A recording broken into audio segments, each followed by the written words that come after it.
Hello everyone, that Manga Kid here to give my review of Devil Ecstasy by Shuzo Oshimi. This is a 4-volume series, but it was released by Kodansha in two-in-one omnibuses, so this is the complete thing in just these 2 volumes. This is one of his older series, so if you were looking for the spectacular art that you find in some of his newer series, this is definitely going to be looking like a downgrade to you. If you've never kind of taken a look at some of his older artwork before. But you can see where the beginnings of what he does today were back at the point where he wrote this and drew this. This is definitely, I don't know if you can already tell from the covers, but this is definitely an explicit work. It's definitely ridiculous. And it's just fun stupidity. So if you are not up for fun stupidity, then maybe pass on this one. This is nothing groundbreaking or, you know, like this is not as impactful as like Flowers of Evil, Happiness, Blood on the Tracks. Like those series are really impactful for me. This one is not one of those. However, I will pick up anything that Shuzo Oshimi has done that I can get my hands on in English. And so when this was announced, I knew what this was. I've known about, I used to do a lot of research on Oshimi and like all the titles that had been around, and just kind of thought, well, these are like this and Avant-Garde Yumiko, which we also have now, and Sweet Poolside, which we're getting soon. All of those titles, I was like, well, we're never going to get these legally licensed in English because they're just so out there. But I'm glad that he has become quite prolific in North America, English-speaking kind of world, that companies see it as profitable to go back and publish some of these older works that are just bananas. So we follow our main character here, Noboru. He's 18 years old, and he is hanging out with his friend one day, who's like, we're gonna go to a brothel. We're gonna go to a brothel. We're gonna, do our thing. It's gonna be great. Can't find love. Can't find girlfriends. We're gonna just go pay for this service. But Noboru has a childhood trauma with big boobs, and he's terrified of them. And he's like, legitimately, they make him ill. And so he's very, very scared. And so when they go to this brothel, he notices one, like, because there's photos of all the girls, or the women, and he notices one person has smaller boobs, and he's like, okay, fine, well, I'll choose this person because at least then, I'm not going to be terrified. Turns out that this brothel is run by succubi, and they just lure men in so that they can steal their essence, and then they die.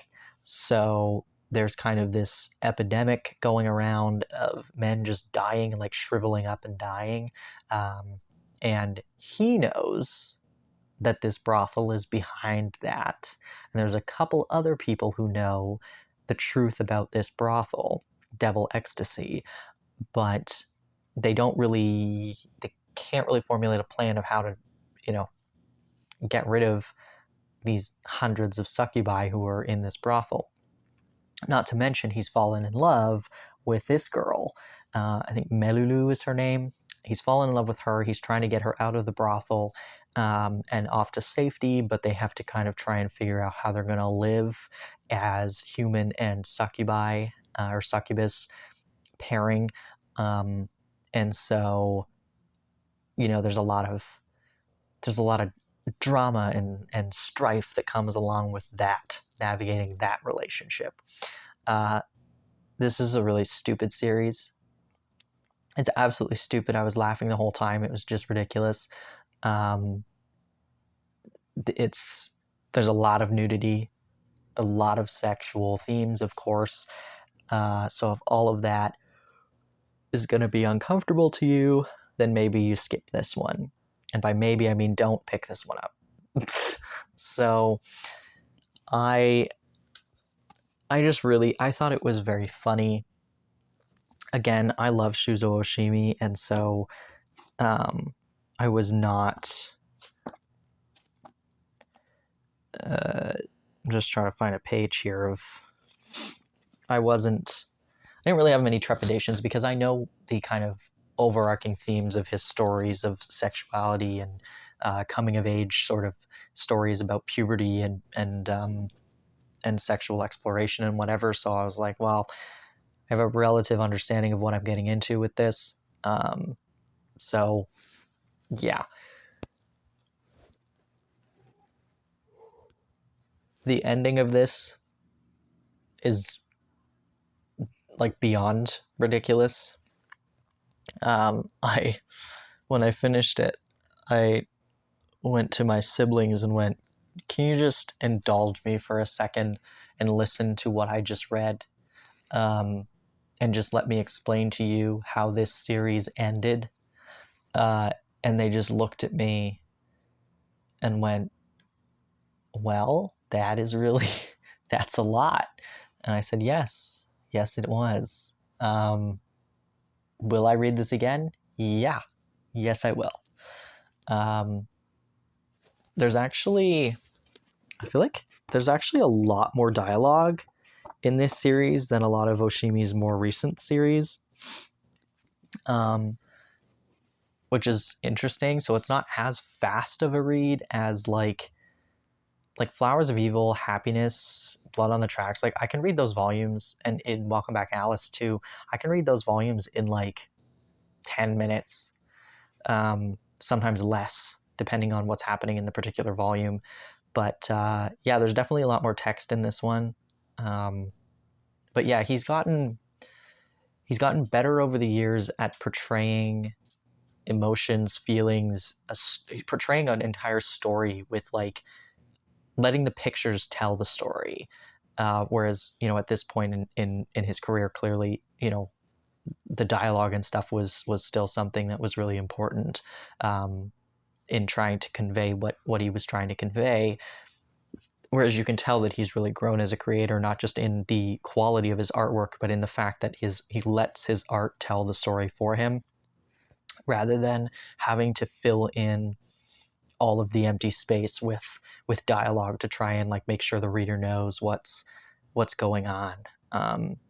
So yeah, I don't know. I feel like this is just a fun, ridiculous series that is um, a good addition to my Oshimi collection. So if you are like me and collect anything Oshimi releases, by all means, pick this one up. You'll probably find it funny.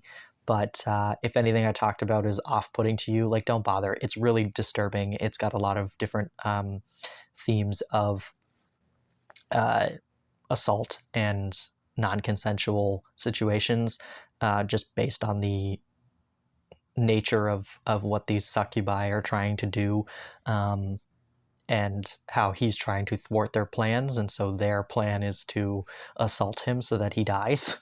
That's it. Yeah, it's nothing to be, you know, excited about, in terms of quality content. But yeah, it's stupid. It's funny. It is what it is. I think that you'll get a laugh out of it if you just let yourself go and enjoy the stupidity of the whole thing. Anyway, if you read this, I'd love to hear your thoughts on it. Thanks for watching.